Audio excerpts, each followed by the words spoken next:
A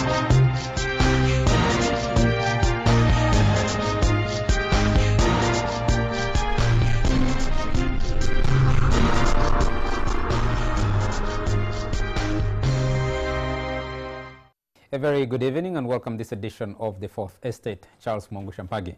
And tonight, this third day of February 2019, we're beginning our discussion with a declaration announcement by a new kid on the block, on the political block, Bobi Wine, or Robert Sentamu Kyagulanyi, Member of Parliament for that's Chadondo East constituency, who said he's seriously considering a run for the presidency in 2021. We'll be discussing the broad race to 2021 and what this candidature means. And we'll also discuss the proposed administration of parliament bill, which among others proposes a new method of electing the leader of opposition, the whips, and how they can be leader of opposition, the whips, members of the parliamentary commission, someone to represent independents within the parliamentary commission, and also proposes how they can be removed from office. To discuss that with me tonight, I have from the extreme end, Ivan Okuda. Ivan, very nice to have you. Thank you, Charles. Profoundly humbled. You've been out of action for some time on this show. Yes, partly because the first time I came on this show as a student at Makerere University, and then shortly after I was a student at the Lord Vomet Center, and shortly after now I'm a student at the University of the Witwatersrand. So all my life has been one of the student life. So when I disappear, usually it's because the books are calling. Yeah. Okay. Ivan is a journalist and he's a lawyer. Ivan, always a pleasure to be with you here. Thank you, Charles. We have Agatha Isimbi. Agatha, very nice to have you. Very nice to be here. Agatha is a journalist and also a law student. Very nice to have you. Thank you, Charles. And thank you. And last but not least, we have Dr. Emily. I can't pronounce your other name correctly. Emily Comfort Marachto. Marachto. Dr. Marachto is a lecturer at Uganda Christian University, Mukono. She actually heads the Department of Journalism. Very nice to have you. Thank you, Charles, and good evening, viewers. Let's start with this. You've been interacting with this story. Maybe we'll start with that clip of Bobi Wine appearing on CNN when he made his announcement, when he responded to that question over whether he's considering a run for the presidency in 2021. Is a frequent critic of Uganda's longtime President Yoweri Museveni, and he's upping the pressure on the government. Wine is a member of the Ugandan parliament. He's also an internationally renowned musician who sings about freedom, struggle and oppression. Now, last year he was beaten by the Ugandan authorities after President Museveni's motorcade was pelted with stones. He faces charges of treason. Well, now Bobi Wine is focusing his attention on the Ugandan government's newly proposed regulations for artists. I spoke to him earlier on this week about his recovery and also his political ambition. The last time we spoke, you had just been tortured. You had come to the US for medical treatment. How are you doing now, and are you still being harassed? I'm glad to say I'm getting physically better. Of course, I am still being harassed at home, but I like not to focus on my harassment as a person. I like to focus on the oppression of the entire population. What do you mean by that?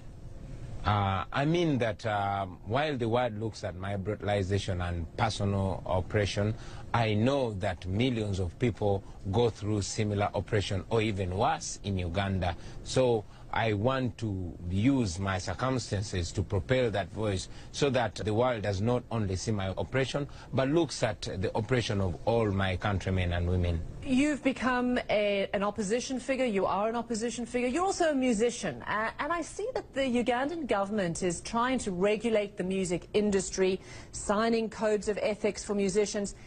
Is this aimed at you? Is this censorship? Is there some sort of political motivation behind this? Well, the regime in Uganda has always used various approaches to curtail personalities. We must remember that the Public Order Management Act was brought to combat the opposition leader, then Dr. Kizza Besigye.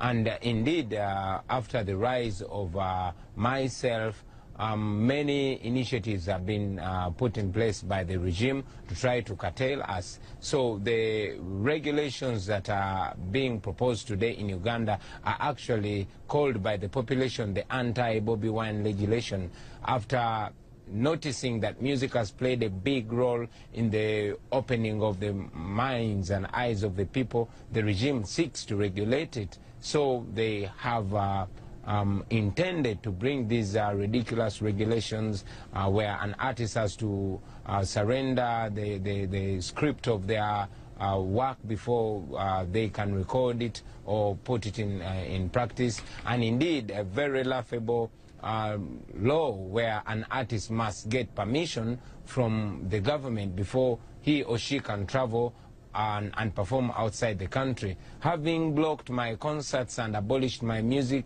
the regime gets surprised to see that I can still musically communicate to the population back home when I perform outside. For example, when I went to Kenya and performed, and when I went to Jamaica and performed, millions and millions of people, especially young people in Uganda, were listening and following me. That's a clip of the interview that Bobi Wine did with CNN. Number one, Ivan, what do you make of that interview? Bobi Wine has given many interviews in the brief period that he has shot to political fame. He was already famous as a musician, but to political fame. What do you make of that interview? Well, journalistically speaking, I think it was the closest to him lifting the lid on his presidential ambitions. I needed the production to actually run that particular question. Could you give us that particular question on the presidential, whether he intends to run for the presidency or not? Okay, let's continue as so in terms of journalistic value, it was an exciting interview because it was the first time that he was officially announcing that he's running for, I mean, he's seriously considering running for the office of president, unlike a senior citizen in this country who kept saying, I'll tell you and I'll tell you what I'll tell you. I think Bobi Wine, in a very short time, since it became public knowledge that he's interested in the presidency, sooner had that settled in than he essentially, for lack of a better word, announced that he's running for president in 2021, which of course fits into the body language and whatever has been happening and the running around he's been doing across the globe. So it wasn't entirely surprising, but in terms of journalistic value, I think it had a lot of potency. Agatha, let me come to you quickly. Is that actually good strategy? He says journalistically, it's good. We spent a large part of from about 2014, 2015 towards 2016, waiting to know whether Amama Mbabazi would run for president or not, even when everybody speculated or knew that he would actually eventually run. He refused completely, both to the local media and to the international media, to declare that he was going to run for president. If you project to 2001, actually 2000, Kizza Besigye came around very quickly with his decision. The circumstances might be significantly different. I don't know if you can make comparisons between Besigye's circumstances then, because he was facing a court-martial, a military court-martial, and Bobi Wine's circumstances, and then look at Amama Mbabazi and what does that mean for their fortunes eventually, if they run? Well, I was going to say that probably that explains why Amama Mbabazi got 1.5% of the vote. But then he talked about Besigye, who actually came and announced late, but still managed to do very well for his startup. I think in terms of strategizing, it's a better strategy. I think leaving your supporters in suspense, I think things like those make people wait and say, no, move on to, let me now look for a candidate for 2021. But if you're Bobi Wine and you came up a year ago and by now you're hot cake, you want to capitalize on that, on the popularity you still have, to say that I will run, so that, by the time 2021 comes, maybe you have mobilized enough. Because it's better to tell people than for people to keep guessing, will he stand, will he not? I think in terms of strategy, that was better than a mama who waited and said, no, I won't, or I will announce. I will announce when I will announce. No, because before even he was out of government, he kept saying he doesn't want to run. Then later when he was fired, that's when he kept saying, I will announce, I will announce. And I think that make people think, what are we waiting for? Are we waiting for Jesus? He's the only thing that is uncertain. So I think certainty is a good thing. Yes. Well, Doctor, what do you think? Certainty on one side is a good thing, but as journalists, over the years that we've been holding elections in this country, the media has declared a lot of people presidential candidates, even when they actually didn't intend to announce they were going to run for president. I remember there are times, especially the print media would say, someone considering a run for the presidency. Because you ask the question, is it about the way we ask our questions that drive people to make statements that, or is it the interpretation of the questions or of the answers people give us that create this as a declaration? Would you call this a declaration? Really? It certainly is, in a way, because if he is saying that he is seriously considering challenging the president in 2021, he has thought about it, and he clearly said that people have been coming to him. His team, he's not saying, he's saying my team and I have discussed this and we are seriously considering challenging the president. And that means that a lot of thought has gone into this. And if you, I mean, politically speaking, a year is a lot of time. So much changes. And we can see that in just the last year, so much has changed, even from the way that Bobi Wine now addresses the media, especially international media. You can see that some deliberate work is being done. Yes, Doctor, let's get the actual clip, because I think...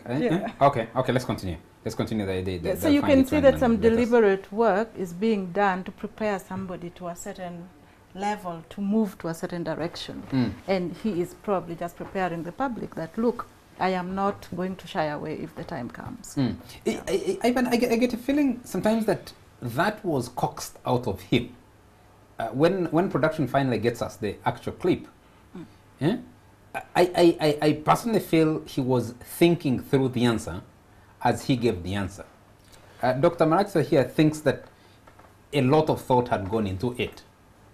I am thinking that events have moved very fast, that thought that Bobi Wine hasn't had enough time to step back and think exactly what do I want to do with my politics. Which for me raises an important question. I have all the respect for Bobi Wine, because I salute and admire and highly respect anyone who challenges the status quo with a view to improving the governance of this country. We can disagree with them, but to the extent that someone is willing to risk business, career, family, and all the vagaries of competition that come with, Africa's senile despots, for me is commendable. That said, however, what are you talking about? Africa's senile despots? No, it's not a walk in the park. It's not. It's not a massage parlor experience. It's serious business challenging any serious entrenched African regime, whether it's Rwanda, whether it's Kenya under Moi, whether it's Uganda under Museveni, or under Amin then, or Zimbabwe under Mugabe and Angola under Eduardo dos Santos. It's serious business, and therefore I salute anyone who dares, especially if they're not using violence and are using the constitutional path. I mean, there was really no brainer for arriving at the conclusion that Bobi Wine was interested in the presidency. His body language spoke it. The media hype and coverage around him spoke volumes, and we basically saw this coming. For me, what also stands out in this particular incident is the choice of platform. Dr. Besigye wrote a letter declaring that he was running for president as the president and Mr. Paul Kagame were playing a football match at Intare School. And one of the first points of contact was the Monitor and eventually other media houses. John Patrick Mbabazi did use the internet to announce his candidature. Bobi Wine essentially takes to Atlanta, Georgia, the headquarters of the CNN, to announce that he's seriously considering running for the highest office. In terms of the analytical value, I think, and I hope I am wrong, it speaks volumes, especially about who his target audience for that particular moment was, and more importantly, the forces and the dynamics behind. I've taken time to interact with and have intense discussions with people that do lobbying in the US, and lobbying is big business. The people that wake up Monday to Sunday to do lobbying, whether for legislations, whether for policies for multinational capital, whether for politicians in Africa, in Europe, in Asia, in America, and that's how they make a living. And if you are in the hands of lobbyists, they're willing to give you audience with anybody who matters in the US system. They're willing to, and ready and have capacity. And they actually have the capacity and the access to deliver you to the BBC, to CNN, and all these platforms that matter. And sometimes you essentially become like an actor in a script that's written for you, and all you have to do is just fill in the gaps and the puzzle. I hope that Bobi Wine is not an actor in that kind of script, because the implication of that is you easily find yourself then playing someone else's game. Yes. And these lobbyists are usually people that are driven by whatever capital they can gain. If they can take you to George Soros, and George Soros can advance some money for you to do whatever change making that he thinks that you can do in a third world country. And Bobi Wine certainly has a very beautiful script. You know, he comes from not an affluent background. He is a young person standing up against an entrenched regime in a country with a population as young as more than 75% below the age of 35. He was a kid that grew up in the ghetto. You know, he sings and communicates through music. And he speaks the language of the population. Yeah, so of the population. For a lobbyist in Washington or New York or any state, he is basically the perfect person that matches the kind of script that you would want to write, and get him the kind of access that he has. So I don't find it surprising that he has the access that he has, because as long as you're able to play those cards in that system, and I've interacted with some lobbyists there, you can essentially play the dynamics like a guitar, and they know the keys to play, and that for me is important, because it helps us understand and then analyze if there is a shift in international dynamics, such that we can ask the question, is the West interested in another character running the state of affairs in the Republic of Uganda? And I can leave that to the panelists. No, let's tell a little bit on the platform he chooses, because on social media, especially his critics have been attacking him for choosing to make such a big announcement on the CNN. But you realize what we have been able to interact with, that the interview starts from a different area. That is just one of the questions that the interviewer had and wanted to get an answer to. And that my own interpretation of the answer he gives, like I said earlier, is he's thinking through the answer as he gives it. It's not like this was top of the mind, that this is how I'm going to say it, this is what I'm going to say. Does it help his politics or not, domestically? Do we talk about the platform being a lobbyist? No, the platform that he chooses to make the announcement, not on NTV, yes, not in the ghetto, not on Bukede, not on Bukede, not on Terefina or whichever other station he chooses, or a press conference, his house, and not in Magere, not in Kamoja. Yes. He chooses to make that in the United States on CNN. How does that impact his politics? Like you said, Charles, if he had gone to the US and called a press conference, like he did the last time he was there, and he it was when he went to the press center, and it was a predetermined meeting. He thought about what he's going to say.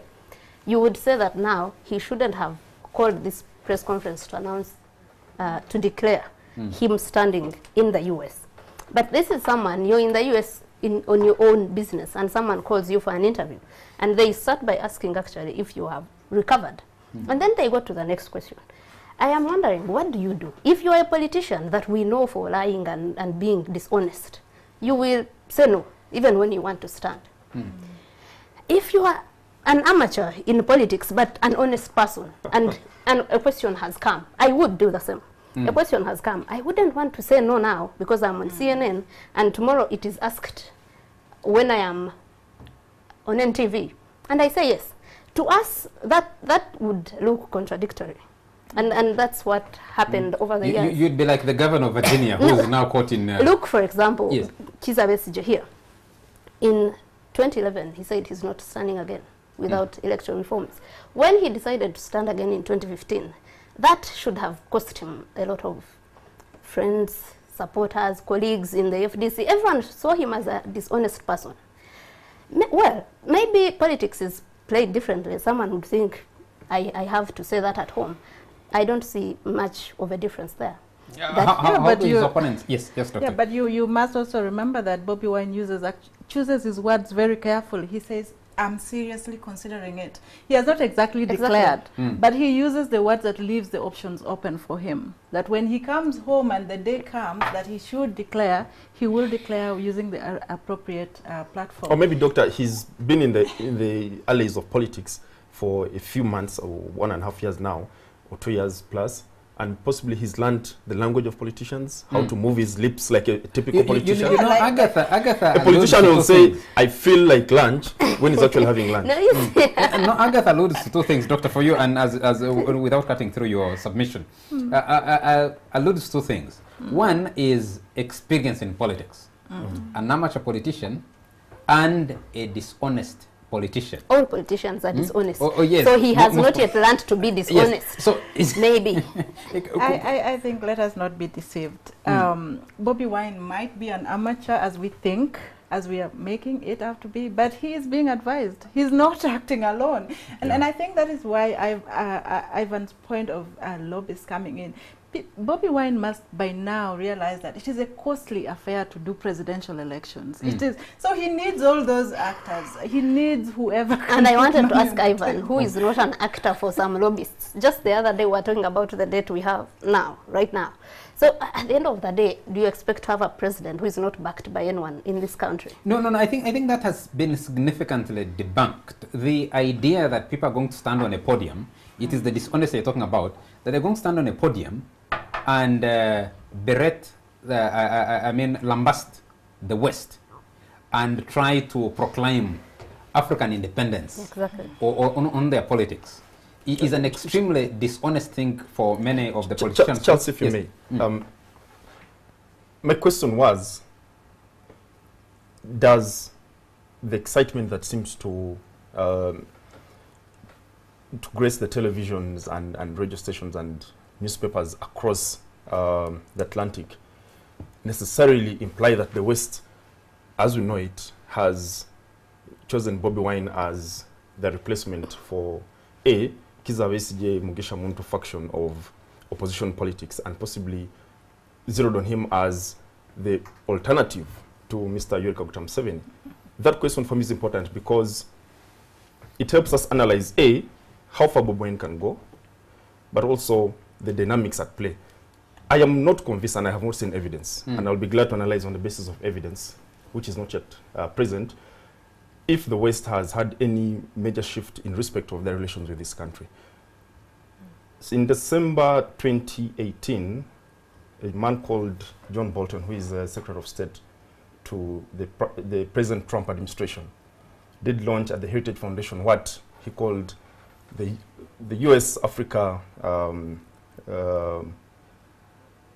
basically priority areas for the Trump administration. Fair trade and policies was one. Number two, dealing with terrorism. Number three was improving the commercial ties with Africa.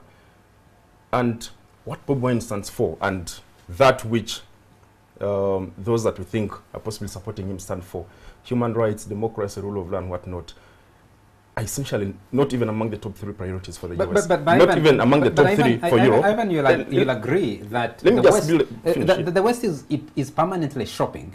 Yes. For who the next ally is. That's fine. And they're putting everybody on a weighing scale. I'm coming to that. So what happens then is, to the extent that in terms of commerce and trade, General Museveni has essentially mortgaged this economy to the West. Multinational capital runs this economy. There was a session organized at the School of Latin Makerere in which Dr. Fred Muhumuza, whom I have high respect for as an economist, did present a paper titled "Who Owns Uganda's Economy?" And anybody interested listening can Google that paper and read it. Incredible analysis on who actually owns this economy. This economy has really been mortgaged to the West and multinational capital. And now you have the Chinese coming on board. So if you're an advisor to the Department of Trade in the States, do you want to deal with someone whom you've had fairly good dealings with in terms of economics? Possibly. I think Mr. Museveni still is in their good books on that regard. Then when you come to dealing with terrorism, Mr. Museveni has placed himself as a strategic ally for the West, and sometimes to very detrimental repercussions. For example, at no one point in the history of this country from 1894, when you're looking at from 1894 to 62, and then from 62 to 2019, has it been almost criminal to be a Muslim in this country? I have done research on this. I've investigated the CMI, ISO, and all these security agencies essentially make it almost criminal to be a Muslim in Uganda, partly because of the war against terror. And that has sometimes repercussions on how Muslims are treated in East Africa, essentially because the political administrations in this part of the globe are in bed with the West and the war on terror, and Muslims must pay that price. So if you're an advisor to the State Department, you're an advisor to the Defense Secretary of the US or John Bolton, between Bobi Wine and Museveni and Mbabazi and Mugisha Muntu and Kizza Besigye, whom do you pick to hold a very fragile region as the hotbed of terror potentially? You said you've been interacting with the lobbyists. What are they saying? What are they thinking? But aren't you digressing? I mean, for them it's business, but for me, in terms of understanding whether the US can be the anchor of somebody's candidature, you've got to understand what are the US priority areas. These guys, are not bothered about human rights and rule of law. Yes, Doctor. That's secondary to them. Doctor, you wanted to come in, please. Yeah, I think, Ivan, there are two things here. We cannot be so sure that the West, I don't know, I don't want to generalize and say that the West has chosen Bobi Wine because it's not. He that's what I'm saying. His candidature or his intention to contest in the US, because I'm saying it's not, because they're still in bed with the current administration, and until that relationship hits the rocks, and there's no evidence that relationship has hit the rocks, we can only be chasing wind to imagine that Bobi Wine is the new pick. Yeah, I agree. I don't even want to think that he is the pick yet. Like I said earlier, a year is a lot for things really to change. But what is happening now is that the Western media, like all media, looks for information, looks for stories, and they're simply finding the hottest thing at the moment and trying to see who is this kid who has just come from nowhere against all the contextual issues and trying to make this a big story. And it is a big story for them now. But whether that is sustained and whether it translates to Western political brokers actually picking Bobi Wine as the choice is a different matter altogether. Agatha, I don't know what you think. I think we are digressing. I think if we are going to first talk about who is backing Bobi Wine, we should first talk about his chances here, the implications in our own politics. I think what Ivan is raising is an important question, is an important broader contextual question, though I would differ from Ivan on the context he applies. Number one, I think that the West is always on the lookout, shopping for what alternatives exist in every country. And they will be looking, surprisingly, in places that you can't imagine even today, because they're profiling whichever candidate. Number two, if you have a leader, you describe them as senile African despots. But if you have a leader who celebrated 33 years in power, who is 75 years old, if you're looking at a country, or a region or a continent where in 2011 you had an Arab Spring that swept away a lot of the allies, particularly people like Hosni Mubarak in Egypt, in Tunisia, and has caused the mayhem that you have seen in the Middle East, then you're thinking that just in case anything happens, where do we place our cards? So that consideration, for me, would still remain. The other thing is, you might say, yes, you're going to score them and say, what are the actual chances of Bobi Wine winning, which I think is what Agatha was going to. What are the chances of him running a race that becomes meaningful and changes things in this country? What are the chances that Yoweri Museveni, in spite of the 33 years, could amend the constitution again and go for a parliamentary system, as an MP told us the other day, and or as those chairpersons of in Eastern Uganda, NRM chairpersons, endorsed him already to run as a sole candidate in 2021, is still on the ticket for 2021. So you assess his chances of winning again, but you also make a contingency plan.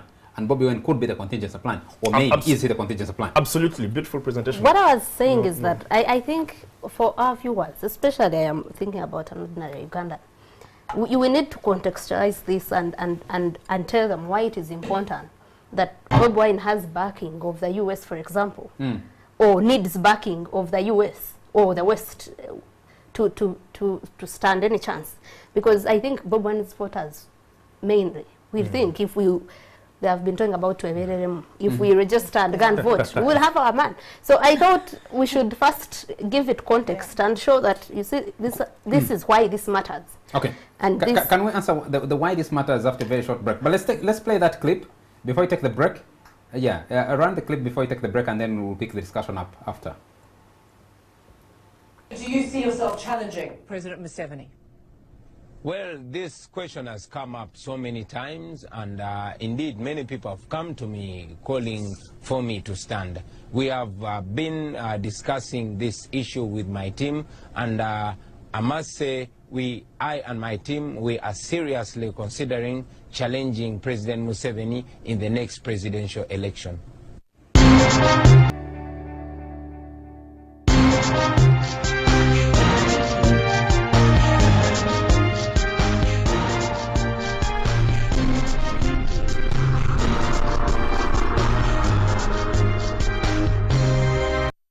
You're still watching The Fourth Estate and discussing that declaration by Bobi Wine that he's seriously considering running for presidency in 2021 and challenging President Yoweri Museveni. Because by stating that we are seriously considering challenging President Museveni, it means him and his team are convinced that President Museveni will be on the ticket in 2021. Who so isn't? maybe we could.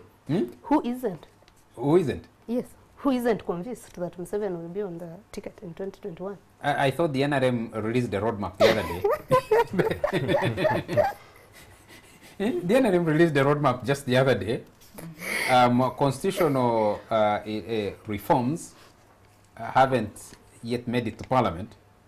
So? There's a warning, I think, and the Speaker has agreed, outside of what the Speaker has, her consultations with whichever people are supposed to put her in whatever place, has indicated that if no reforms are presented by the government, then the opposition or a private member can present what they think needs to be changed. And that it needs clearance of the Ministry of Finance. Yeah, with or without a certificate of financial implication. But Agatha, let's come back to the debate we're having about Bobi Wine. There's one thing about the platform he chooses and the lobbyists in Washington, D.C. Well, nobody took him to the US. He took himself there. And nobody forced him to grant that interview. He granted that interview. And if he wanted, he could have avoided that question altogether. I think I already explained what I think someone would do in his shoes. An honest person who is not a dishonest politician. And also, if you look, that's what we're talking about here. Is he? I said he's still learning the dishonest ways. If what we're talking about here is that if you see it very well, he was tactical enough not to say outrightly that yes. To commit. Yeah, he didn't say yes, I am running. He said, we are seriously considering that. He can just come here and make a clear announcement here, a clear declaration, if that's an issue, and call his people, his audience, his voters, and say, I am running for presidency. In the US, he said, I am considering running it, which is much better than if he said no. And then how many years do we have to the election? Just 2. And then tomorrow, soon, he sits again and says, I am running. Because his voters, we watched that interview. We are discussing that interview. Ugandans know what happened there. you don't want to be that contradictory, inconsistent politician, especially when you're starting out. You want to build that confidence in your voters that I stand by my word. So if someone, maybe if they had said, we are going to ask you about this, he would sit down and say, okay, let me think about the implications of saying it here, not in Uganda. But you go for an interview, most times I see it with us. If you ask for an interview and someone asks, send me questions, you think that person is, you know, you actually can even leave them. Because you don't want... Professional, I can't give you questions. Exactly. Exactly. I'll give you areas of... so we are imagining that Bob Wine didn't know what he's going to be asked about.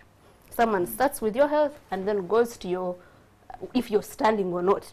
And instead of saying no or yes, he did, I think, what was a brilliant thing that he can move away from and say, no, I considered and thought in the end, it doesn't make sense.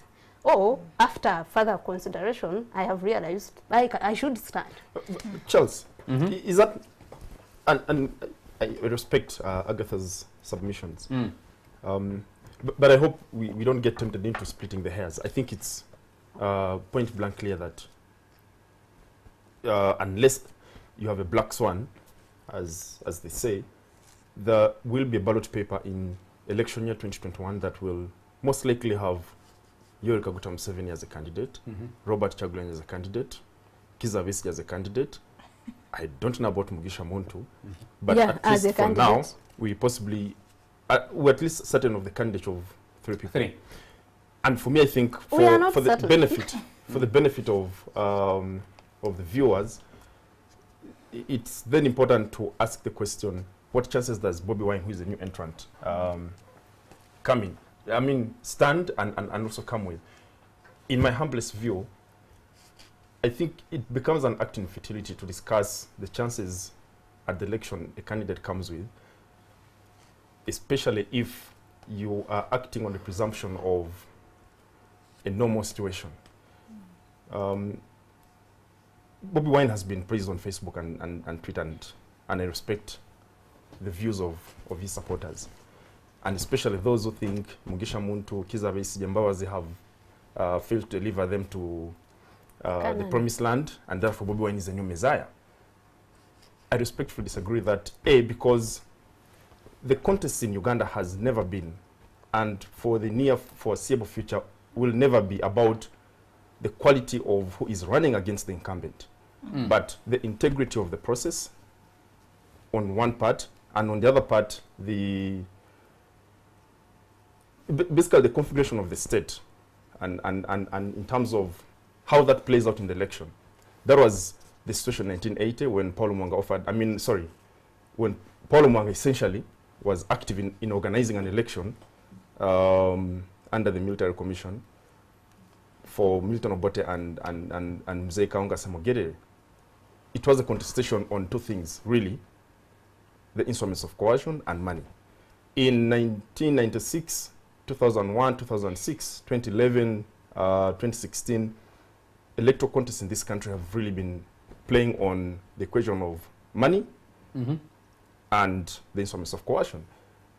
And for as long as Mr. Museveni still has the instruments of coercion and money, it becomes very difficult for you to even meaningfully have an honest discussion about what chances somebody stands, regardless of who it is. Because in Zimbabwe, in the year 2008, when Morgan Tsvangirai stood against Robert Mugabe, an election that Mugabe lost in the first round, so much happened between the tallying of results and announcement.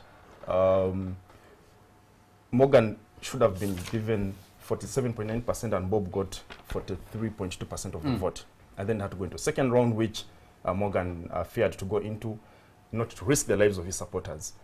But what happened in that election is what can potentially happen in this country, and has happened in so many other African countries before, that an incumbent working with the military and whoever wants him in power essentially says, we're not going to leave the seat, and all they have to do is tinker with the results. And then you have, then in Kenya, you had the election that had Mwai Kibaki and Mzee Raila Odinga, an election that Odinga essentially should have won if that was a free and fair poll. And the chairperson of the Electoral Commission, then the late Kivuitu, saying he does not know who actually won. And how 232,000 votes were manufactured between the tallying and the announcement of Kibaki as the winner of the election. And then the post-election violence had fallen. And for me, those dynamics are essentially very important in analyzing Bobi Wine's chances, because it's not a contest on whether you have better strategy, whether you have better appeal with the voters than Besigye or Mbabazi or Muntu or those who have offered themselves. It is really about the political atmosphere that is tilted against you, and you're basically running against the state. Okay, let me take some feedback from our viewers. Bernard Mpeirwe says, for me, any new player in politics of taking over the highest office in this country is welcome. But the big question is whether he or she can be able to overcome the bottlenecks that have made it very difficult for the rest of the opposition big figures to take power. I don't see any chance for Bobi Wine in the current Ugandan politics. That's Bernard Mpeirwe's view. Another viewer here, Yedidia is in Ishaka, and he says, having made such a big announcement on an international media whose target audience is detached from the realities in Uganda, it almost confirms my fears that Bobi Wine is a proxy. I am tempted to believe he is a puppet for Western lobbyists. I have seen him post pictures with some renowned supplicants. Most of his acts and moves present him as a salesperson on a mission. If he is indeed in Uganda and the plea of Ugandans, let him come and move village to village, mobilizing masses amid state aggression like Besigye has tirelessly done. And then says, and by the way, when Bobi Wine says he has been discussing this with his team, does he mean Ed Mutwe or someone else? And then I'll decide whether to read this name or not. But Ivan Okuda is raising a brilliant and well-thought issue. Museveni is still considered a power broker and an ally in the Great Lakes region. The West needs him as a peacemaker who has also contained a lot of terrorist groups that are a threat to the West. Uganda is an island of peace. That is an envy to many. Nevertheless, it doesn't guarantee that the West will support him forever. But for now, he is in very good books and strategic ally that those guys won't just let go for an amateur whose security expertise is unknown. This is an opinion being shared by the Member of Parliament for Burasha County in Parliament. Burite Joseph is also watching us, says, two places that signal an African politician is accepted by the foreign establishment. In Washington, D.C., the Atlantic Council. In London, Chatham House. If not, you are not hosted. At minimum, if not, you are not hosted at minimum, the think tanks will publish papers that parrot your positions. Otherwise, you are a reject. Doctor, let me come back to you. How do the politics play out? Because the choice of platform, where you make the announcement, I mean, since Bobi Wine shot to the national stage, he's made several trips to the West and particularly Washington. He's made his biggest announcements, his biggest appearances in Washington, D.C., or in the United States of America, and people would be asking, who is quoting who? Is it the West that is propagating him? Is he trying to tie onto their coattails? And does that, how does that translate into realpolitik in this country when you bring it down back home here? Actually, I want to start from down, where Ivan was. The idea that what chances does Bobi Wine actually have? And he paints a picture of a system that, regardless of who is playing, will not be able to win. But even if let's assume that the system was free and fair, what chances actually does Bobi Wine have? In my village, if you go back to your village, let's go back to our villages and think of Bobi Wine as a presidential candidate. Is he likely to beat the president in the next 2 years? What village is that, Doctor? My village of Agwok in Nembi district. Okay.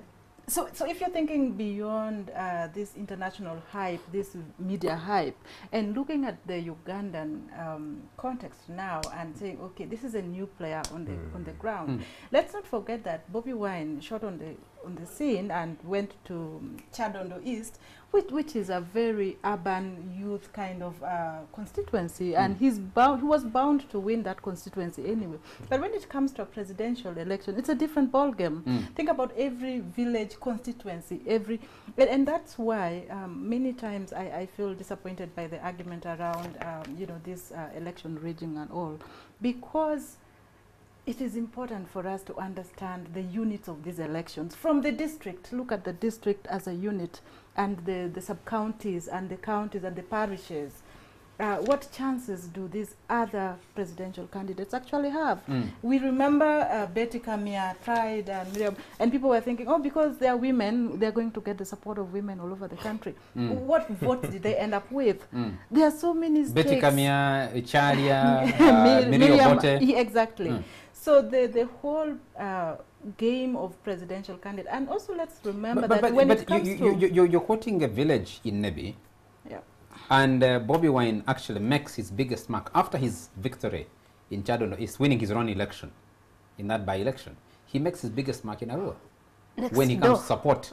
When he comes to support Kasiano Wadri. Yeah, not only in Arua, he came to Nebi too, where a municipal MP almost won for FDC. Yes. But I mean, let's think of urban constituencies as completely different from the rural constituencies. They are not the same. The context, the issues that matter for these people are completely different.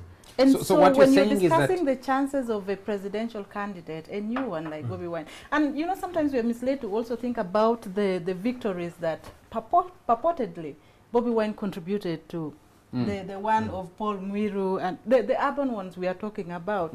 These candidates Even were almost bound to win even without Bobby Like Wine. who? Like Asuman Basaliro? Like even Asumani Basaliro had contested in every election from the time he left Makerere University, where he was a guild president. And he had lost. And he had lost, but he had come close. And when they created what Doctor is rightly saying, a kind of urban constituency, he was able to... The context changed. The context changed. Yeah. But he also had a lot of sympathy. So let me get it clear. The doctor is saying that even in those places, those people would have won even if Bobby Wine hadn't gone there.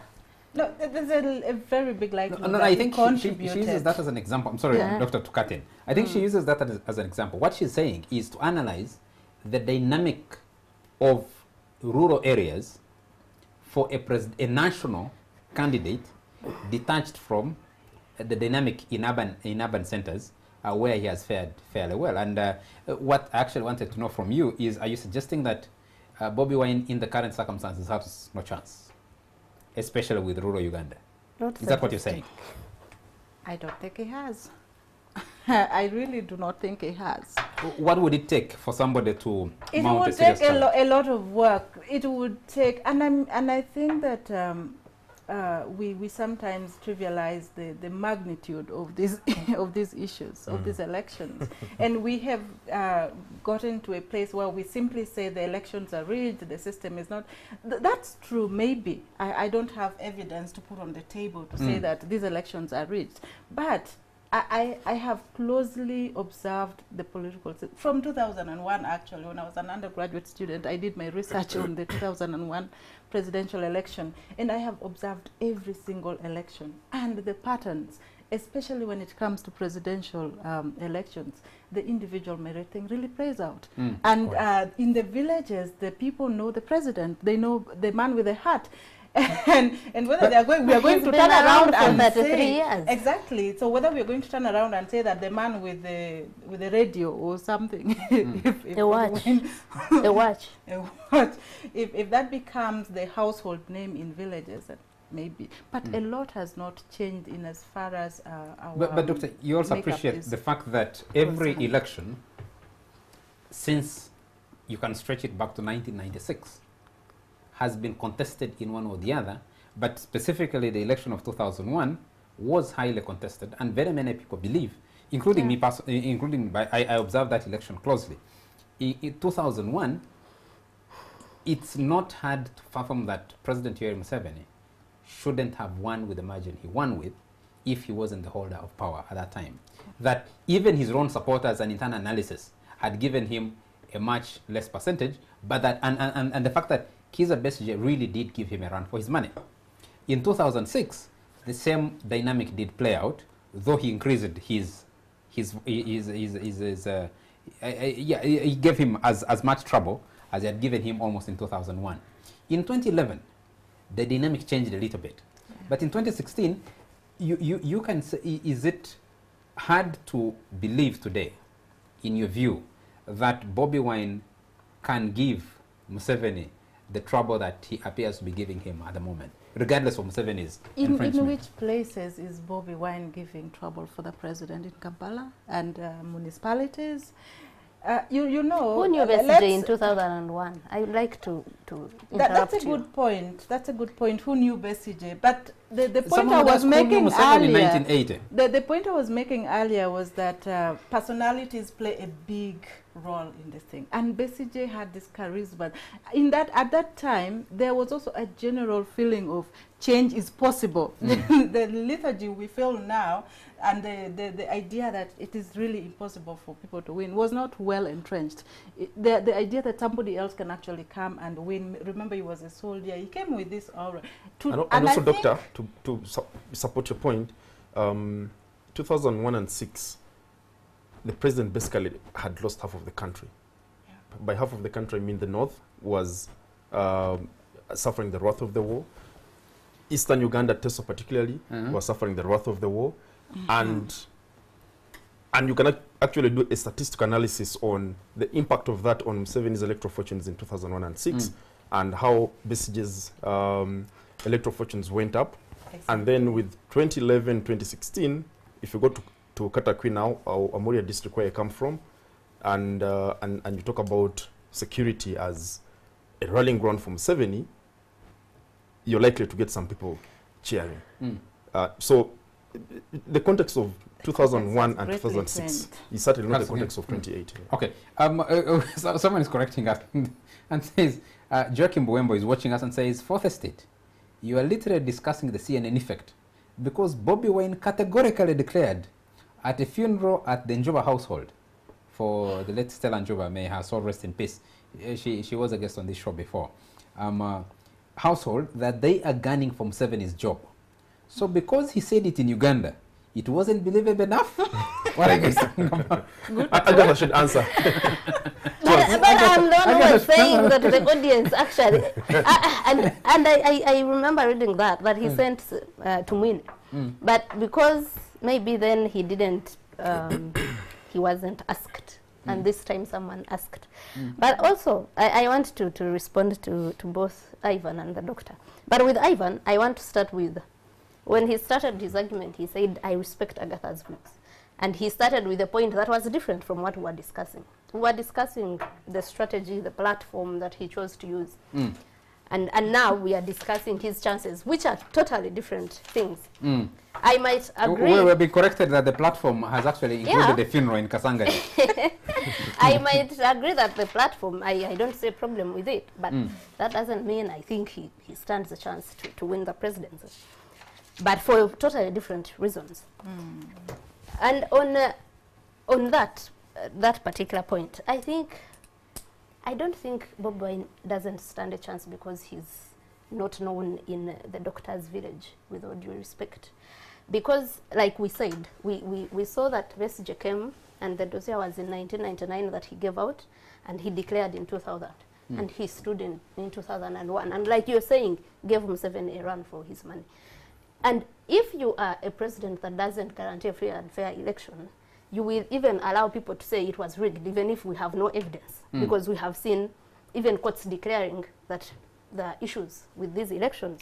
So if Besigye could do I think apart from 2016, every other verdict of the Supreme Court has, even 2016, I think to an extent, faulted. Only 2016 you have 7-0. Yeah, but the issues, yes. The disagreement always comes at the substantiality of the rigging or the irregularities. But they all agree that there are irregularities. And you took me from my point, Charles. But to continue that, Ivan was talking about strategy. No, on the point of Bobi Wine standing a chance. Why I think actually Bobi Wine might even stand a better chance, a higher chance now than Besigye in 2001, is this is someone who has the music. He's a musician. He has this support of the youth, and not just in Kampala. Every youth has sung and danced to Bobi Wine's music.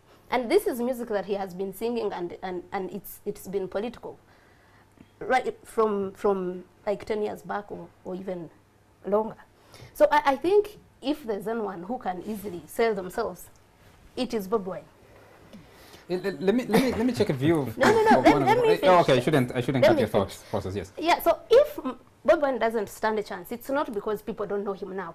And even we have seen that in these other elections that he has participated in and his colleagues have won. It was always his effect. We have seen Basari was stunned. We have seen, I remember the FDC giving me the reason they are not supporting Basari was they had evidence that Namatende was the most popular candidate in that election. But you cannot take that victory away from Bobi Wine. Okay. Actually. And no. So the strategy bit that Ivan talks about, that in Uganda it's not about who has a better strategy to stand a chance. I agree to some extent, but I also disagree that if the strategy probably changed and the opposition came and sat and said, okay, now we see that Bobi Wine is stronger here on mobilization, let's all rally behind Bobi Wine. Or we see that Mugisha Muntu is stronger on structures. And they all came and supported one person. You never know what would happen. Why can't they try that? And I think that would, in two ways, benefit them by getting people's confidence that these people actually don't care that much about personal political positions, but they care about changing things in this country. Okay. Actually, no, you sorry, I need to pick, because some callers have been trying to get through to us and we need to take a break. Can I pick one caller and then we'll take a break? There's no call now. I'll take a message from Lincoln Sayuni. He sent it actually earlier. He says, I beg to differ from Mr. Kuda's opinion that challengers of African leaders, whom he calls despots, sacrifice a lot to join politics. Formidable challengers actually gain from their public opinions than when they are not. Before Bobi Wine set foot in politics, he was just another artist. He is being given space, which comes with resources when he joined politics. I did not say challengers to African despots sacrifice a lot. I don't personally believe any politician sacrifices because it's not candy business. Politicians are in for the money, they're in for their families, they're working for to advance their own political careers and life ambitions. And I've never had the illusion that any politician is out to work for anybody and sacrifice. Thank you. Can I take that caller, then we take a break? Hello? Hello? Hello? Yes, Terence. Yes, your name, sir, and where you're calling from? This is Chris from Central. Yes, Chris, keep it brief. Good evening to everybody in the studio. I would like to advise Bobi Wine. He's a very energetic man and a bit popular in the field of music. But if he was to take a bit of the advice from the senior politician and take time to learn other maybe idea in the field of leadership would be better, because I can give you the example of the former Prime Minister. That challenge was too much for him, because if you can come with that audience and you get less than 3% in the entire country, that thing may fall Bobi Wine. Let him be careful. Okay.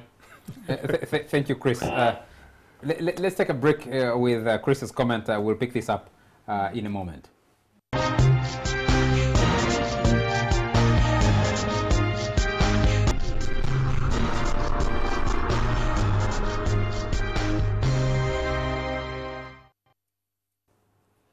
Welcome back to this last segment of the fourth session. We've been discussing the Bobi Wine. Someone has the Bobi Wine effect, another one has the CNN effect. This declaration on CNN. I have a call online. Hello? Hello? Yes, sir. Your name and where you're calling from? Yes, please. You said your name is Collins. You said your name is? Hello? Your line is not clear. Can you cut the call and call again, please? Please try and call us again. Let's bring this back. We will have to spend a few minutes discussing this proposed administration of parliament bill that will change how the leadership of the opposition is elected in parliament. But let's just stay a little bit with this Bobby Wine thing and the challenge to President Museveni. One of the things that I think Ivan has built President Museveni into the invisible character that he is one, he was dismissed as a non-entity in 1980 elections. He picked the gun. He had already been in the bush. He picked the gun and went back to the bush. I actually think that was premeditated. He said it when he was campaigning that should things go south, he will head for the tall bushes. So it wasn't like he didn't have it in plan, but he knew that his electoral chances were limited, and he came third.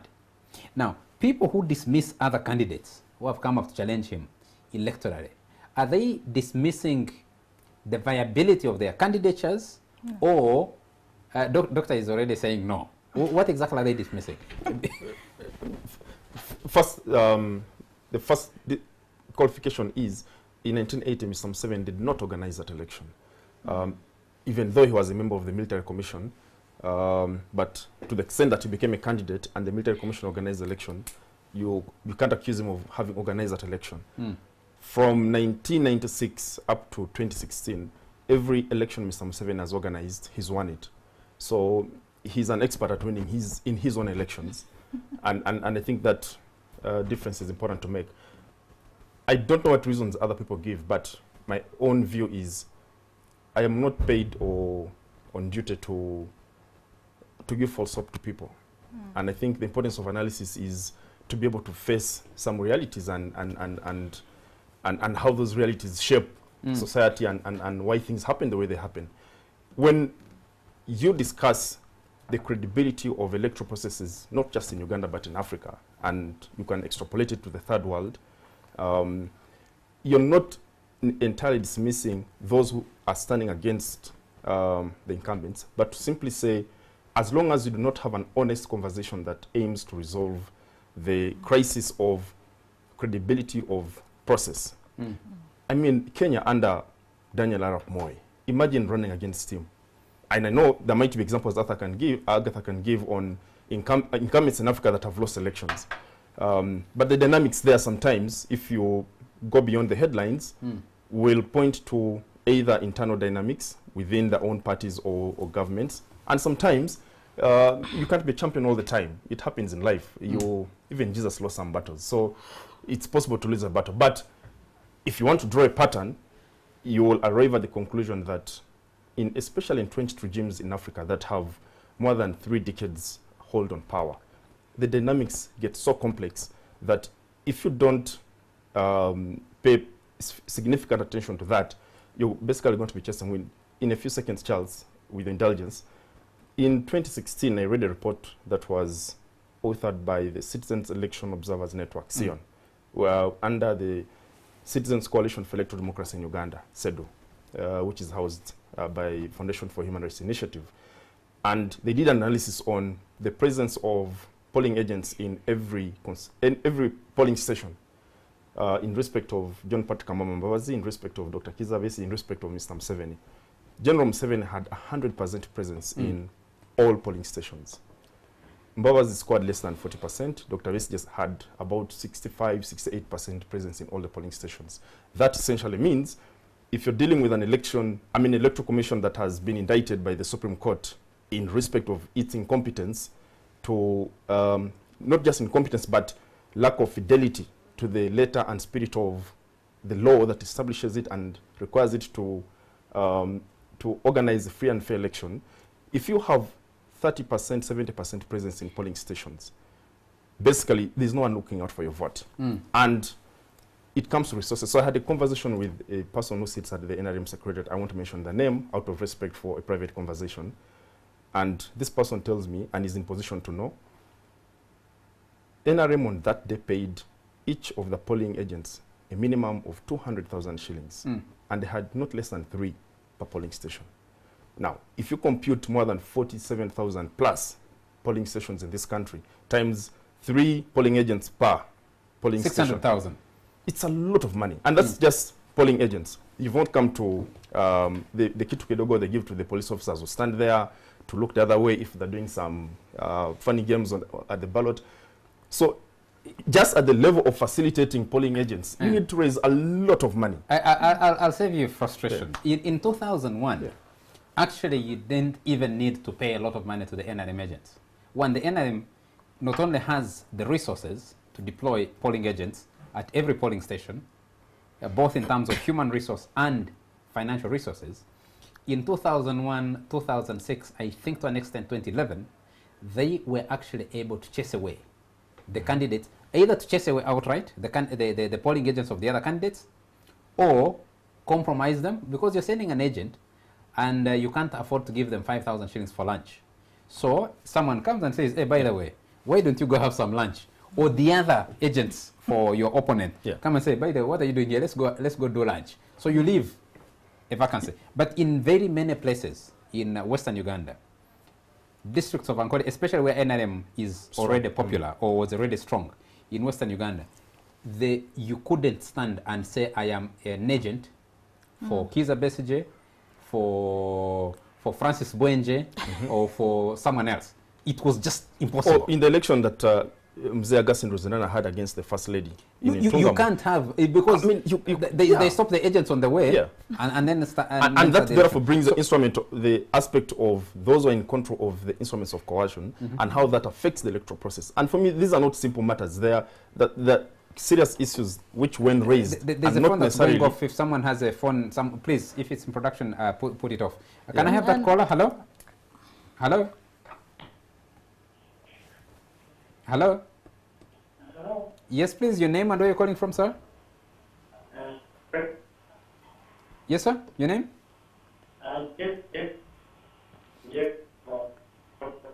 Your line is not clear. Your line is not clear. Linus Singompek is an RDC and is watching us and says, Bobby's declaration on CNN that he will contest for presidency in 2021 is comparable to Satan threatening to overthrow God's heavenly powers. His handlers are ideologically bankrupt. Sevo has tested it all, be it war, which he has won, elections, which he has been winning, and others. NRM has structures right from the village. NRM's manifesto is being implemented throughout the country, and we are darling to the population. Charles, NRM is a resistance movement. Let Bobby come on stage. He will know that politics ain't picked from the ghetto, but it's achieved through sacrifices. Therefore, NRM will defeat Honorable Chagulanyi massively, and after Bobby's future will die a totally natural death, or something like that. Linus Ngompek is RDC, I think, for Agago. Thank you, Linus. Yes, Doctor. Actually, I want to go back to what Agatha was saying earlier. And the question you raised, are we contesting the viability of the candidates or the system? Yes. And I think that actually, I mean, history has it that Singapore was led by a 35-year-old and who changed the way Singapore looks to date. Lee Kuan Yew. Yes. And I have no issues with young people. I actually admire young people who have the courage to go onto the stage like that.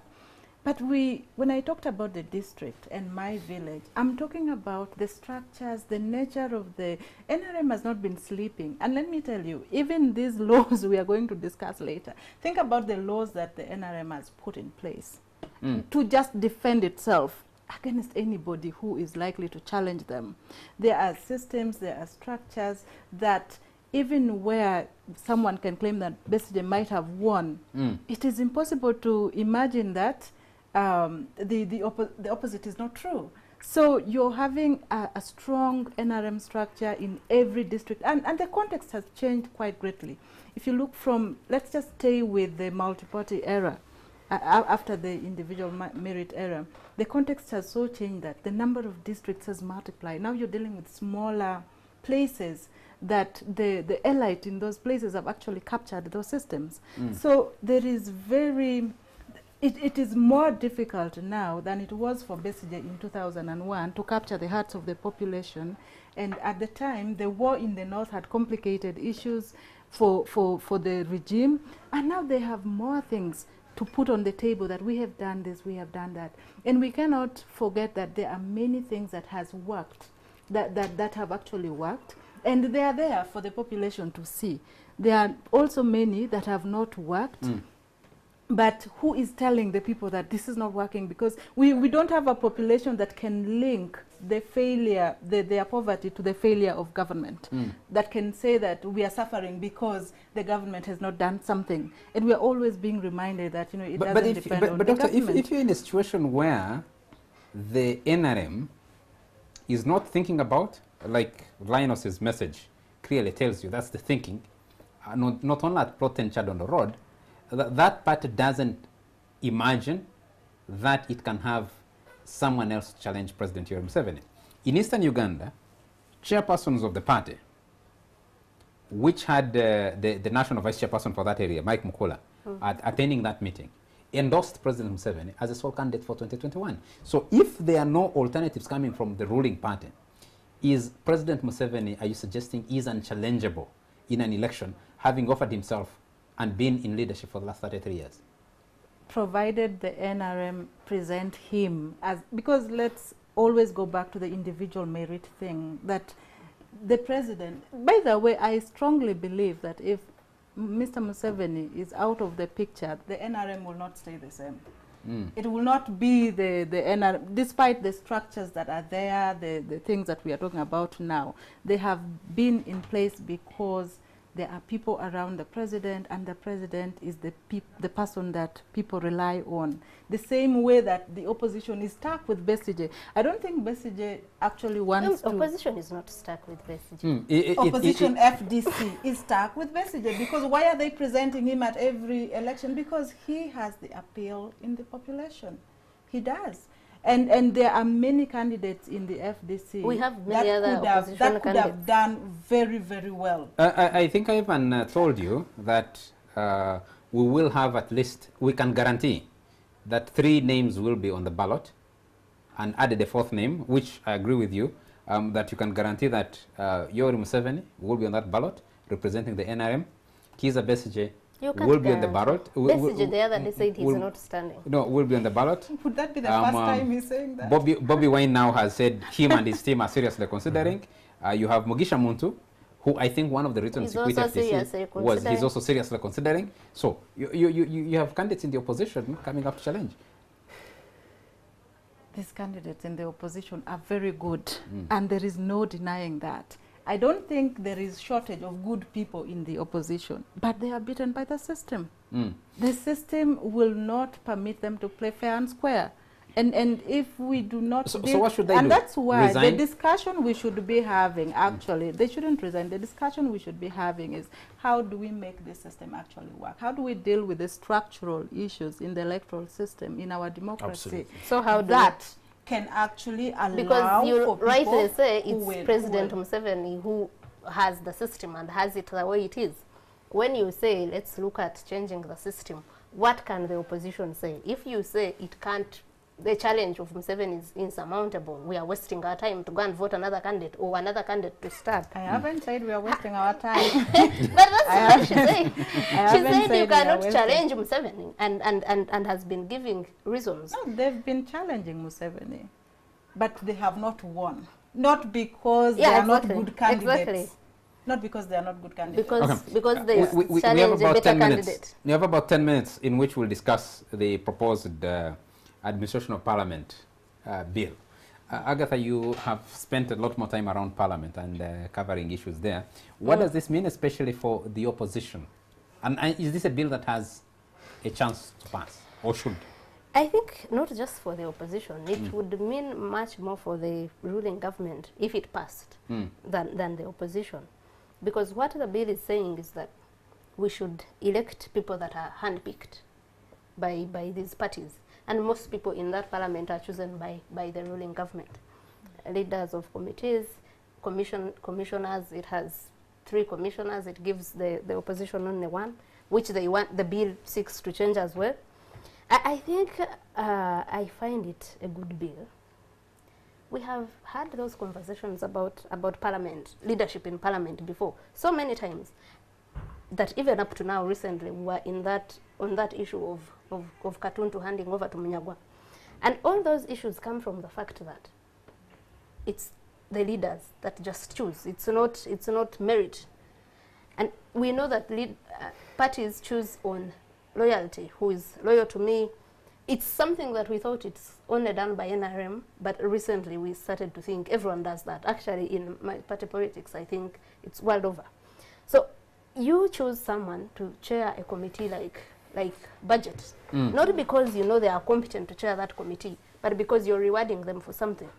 And that, I remember two clerk friends of mine to committees of parliament telling me, why don't you put this out there, that multipartyism is killing committee work.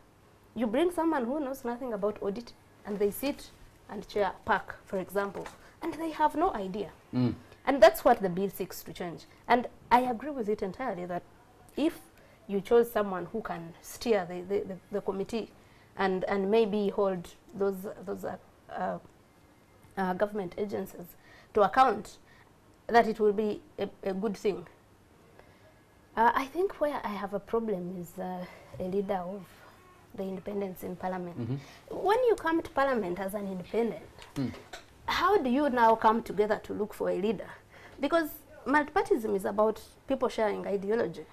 If you come as an independent, I think it means you've come as an independent of everything. You hold your own views. So if you want a leader, that means you're coming together as a... Have you ever heard of a party for the independents? I don't know now how that would work out. But on the other things of electing commissioners, electing party committee leaders, I think it would be good for our parliament. Let me take some more messages, Ivan, before I come to you. Someone here says, let me see, there are quite many messages. Ronald Balujire says, the question should instead be, is it time for Bobi Wine? Museveni has successfully orchestrated the political ignominy of all opposition powerhouses by showing the world that he will beat whoever stands against him. First Besigye, then Amama Mbabazi. By declaring his intentions, Bobi Wine has placed his head on the altar of Museveni's political machinations, that before he knows it, he will be used, it will be used to him as one among many politicians. He has legitimized state brutality against him and his enterprises to test his resolve. Whether he stands the test is better shall be unfolded by the faithfulness of time. I hope he has strategies in place beyond political rhetoric to approach the hind part of the leopard. Another viewer here says, the announcement was calculated. He chooses a global platform. Remember, put it in context where his trade is music and the current issue of first seeking permission. He knows his music shows could be disallowed. By this announcement, he aims to show the world that the government is cracking down on him because he is a potential political opponent, which I think is very, makes a lot of sense. The announcement by Dr. Kizza Besigye was coerced out of him before he was ready to make that announcement. Actually a tactical move. No, he was under pressure. Besigye had run, I think, he ran from Speak Hotel, going towards his home in Luzira, but he knew if he reached Luzira, he might be arrested. So he took a detour, branched off to the home of Garuga Msinguzi, and Garuga Msinguzi brought him back to Kanakazana, where he called Charles Onyango Bo and Robert Kaushenga and made the announcement that he was running. So the declaration by Kizza Besigye was headline news for both the Sunday Monitor and the Sunday Vision because he made that announcement without seriously preparing to make the announcement at the time he made it. I know he had made preparations to make that announcement. He had been consulting with some elders within the NRM, particularly people like Jaberi Vidandisali, people like Crispus Kiyonga, who he thought would have presented better alternatives within the NRM than himself before he was forced to make that announcement. So it can actually shield you by making the declaration. It can shield you from the state harassment because your status changes significantly. Though I don't think that will work for Bobi Wine now. I think Museveni has grown a lot of thick skin today that he will treat him the way he has treated him. That's one thing, Charles. Yes. But I also want to imagine Bobi Wine and whoever is doing the planning for him is smart enough, and I think they're smart enough to look at politics in the long haul. And that for me gives satisfaction to anybody who supports Bobi Wine. Truth be told, Bobi Wine stands no chance as long as Mr. Museveni is on that ballot paper. So who does? However, because of the reasons I've given, however, I think Bobi Wine stands a chance in a post-Museveni era. And I think he's doing himself a very good favor and service to be himself. marketable as an alternative. And the post-Museveni era, good people, is only a few years away. This man will not be president. Why I want to disagree with he you. won't be president for the next 40 years. I think this country has created Museveni as a larger-than-life figure. From your words, that's your from opinion. doctor's words here, Yeah. you get a feeling that he can't be electorally challenged. But I think it's a good thing. It's a good place for him to be. But it's also good to fantasize in life, Charles, and to romanticize about past realities. It happens. But Charles, like Malema, a vibrant South African politician, said, Bobi Wine has age on his side, and that for me is gratifying because and Bobi Wine, like Malema put it, Bobi Wine is above 35 years. I think he's 36 or 37 now. He has a minimum of 40 more years in politics, as long as God gives him life. So Malema put it right. He has age on his side, and nature will sort Museveni out. So for me, Museveni had contested to be president of this country in 1980, when he must have been about 37 years, because he launched the Bush War immediately after that and came to the presidency when he was 42 or 43. Fair enough. So if you're telling Bobi Wine to buy more time. No, I'm not telling him to buy more time. I actually think he should be on the ballot in 2021. He doesn't have to win the election. Mr. Museveni, with the help of his fanatics and his apparatus, can still bring him back in 2026. It doesn't matter if Bobi Wine again stands and loses. But I think Bobi Wine, if he stays the course, stands a very good chance for a post-Museveni contest. I mean, that's what everybody said about Kizza Besigye. They kept saying, no, no, Mugisha Muntu, he has always been told, you are a candidate for the future, you take a candidate for the but I'm only being alive to the realities. And I think Bobi Wine certainly I actually think people would vote Museveni. I mean, Bobi Wine now because they are tired of Museveni. Ivan, I need to take these messages because we have, I think, about 3 minutes to get out of here. This won't be the first time people are tired of Museveni. I am withholding the name.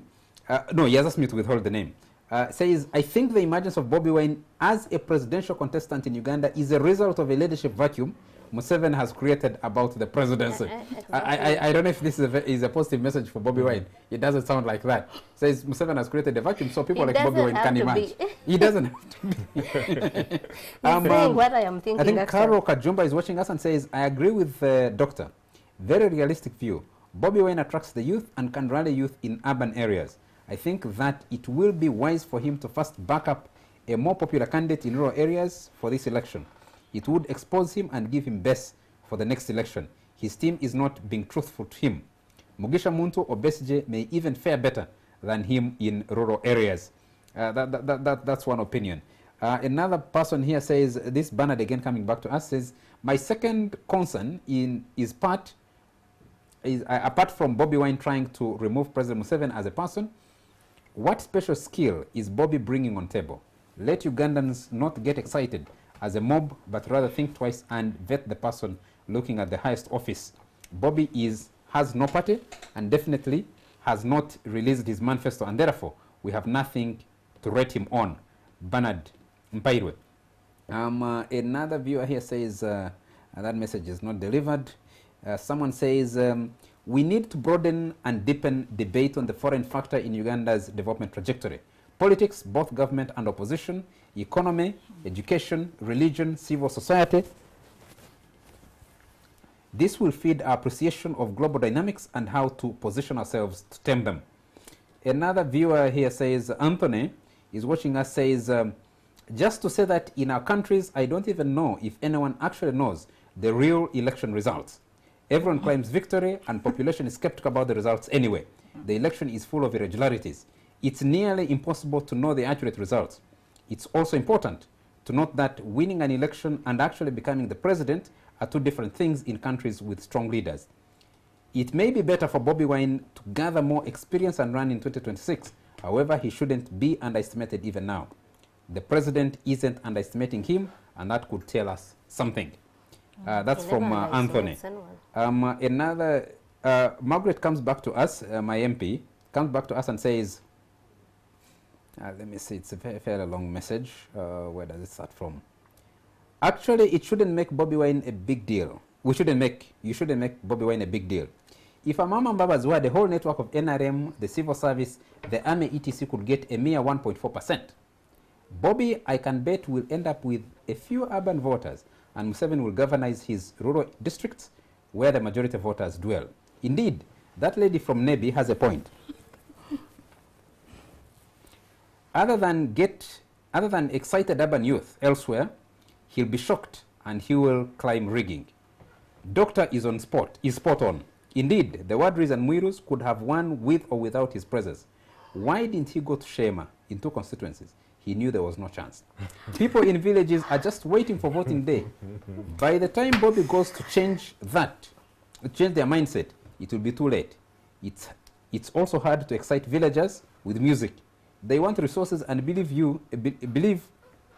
Museveni has the key to a better future. Ask Ivan why Besigye could win in many polling stations where he had no agents at all. And please, let him not exaggerate the money paid to agents. It's only 10K.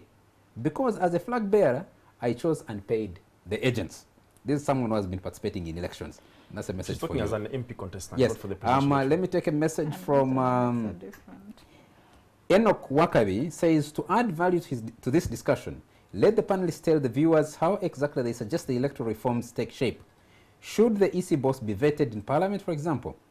This is for Okuda. Do we have examples of how other countries vet the EC?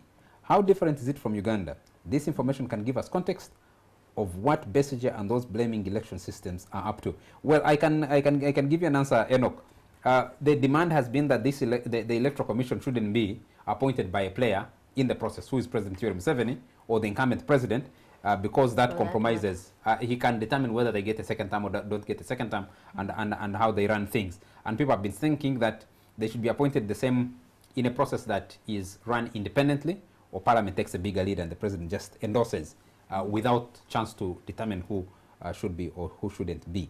Another viewer here, the last message I will take this evening, is from Amanzuru Leslie William, who says, Uganda has a political culture of intimidation, of favoring, of patronage, and of fear.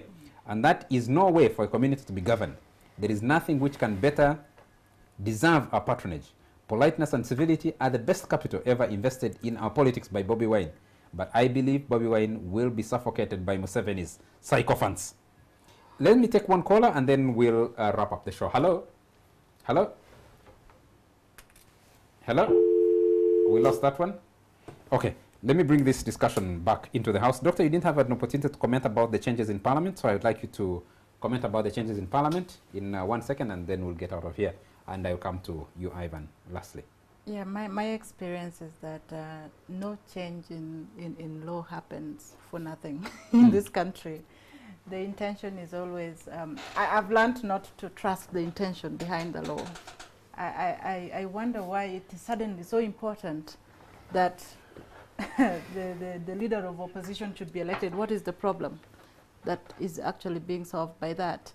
So it might be on the surface looking like a good law, but everything is always calculated when the NRM does it, especially in creating... It's not the NRM. It's an independent MP tabling the bill. It's a private member's bill. Okay, let's even say that. What exactly is going to... Well, Magezi did present a private member's bill, but it wasn't a Magezi bill, I must say. It belonged to somebody.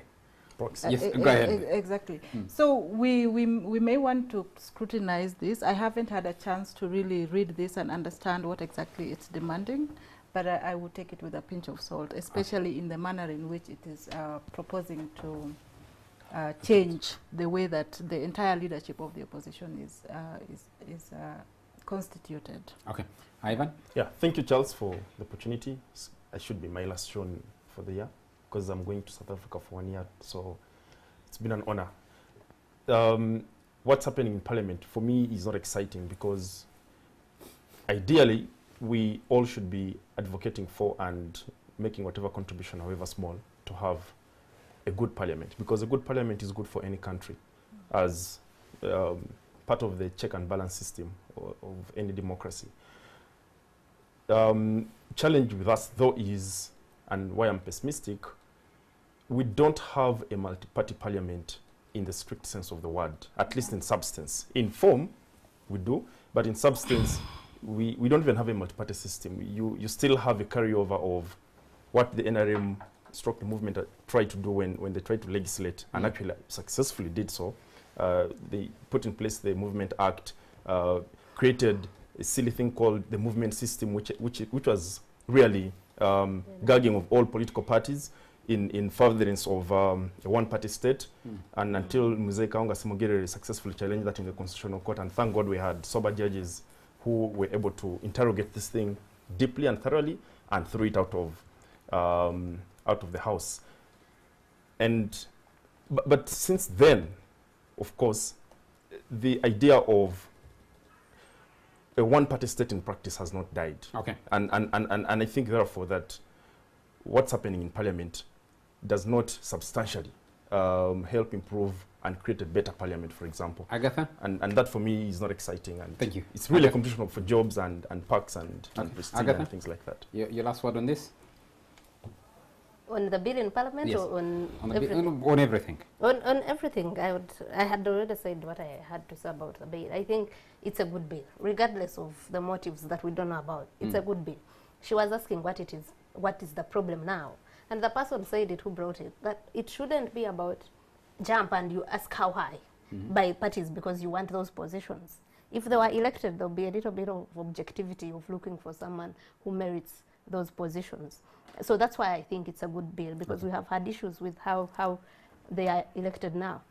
On Museveni, Bobi Wine, I think I would like everyone to stand and challenge Museveni, like Okuda said. And I do not think that Bobi Wine stands a better chance after Museveni. I actually think he does now. There's what Andrew Menda calls N1 but Museveni. I don't remember the exact words he uses. And I think people would vote for Bobi Wine because of that. Okay. That N1, as long as Museveni goes. Okay. Thank you. I'm sorry, I'm pressed for time. Okay. We need to get out of here. I'll take a message from Stephen Asimo, who says, don't agonize, organize, calculate the time remaining for 2021, minus quarrels within parties, mistrust, delegates conferences and primaries, then presenting a candidate. Will it not be like the Democratic Alliance? I think it's talking about TDA. And I'll take a message, a last message from, Dumba. Thomas Dumba is in London and says, Ugandans should not just sleepwalk into another election time after time. There is still time to change the narrative to a national dialogue. An election with Museveni on the ballot will always be fraudulent. We need to deal with unfairness and injustice before we get to another election. Our time is out. Should leave London and come to Kampala. Our time is out. We need to get out of here. Thank you very much, Ivan Okuda. Good luck with your studies. Thank you very much, Agatha Isimbi. Thank you very much, Dr. Emily Comfort Marachto. Marachto. I'll try to pronounce that. Thank you very much to all our viewers for joining us tonight and always, and especially those who gave us feedback, and each one who stays up late to watch the show. And thank you very much to the production crew that stay up late to deliver this show to you. From me, it's a good night.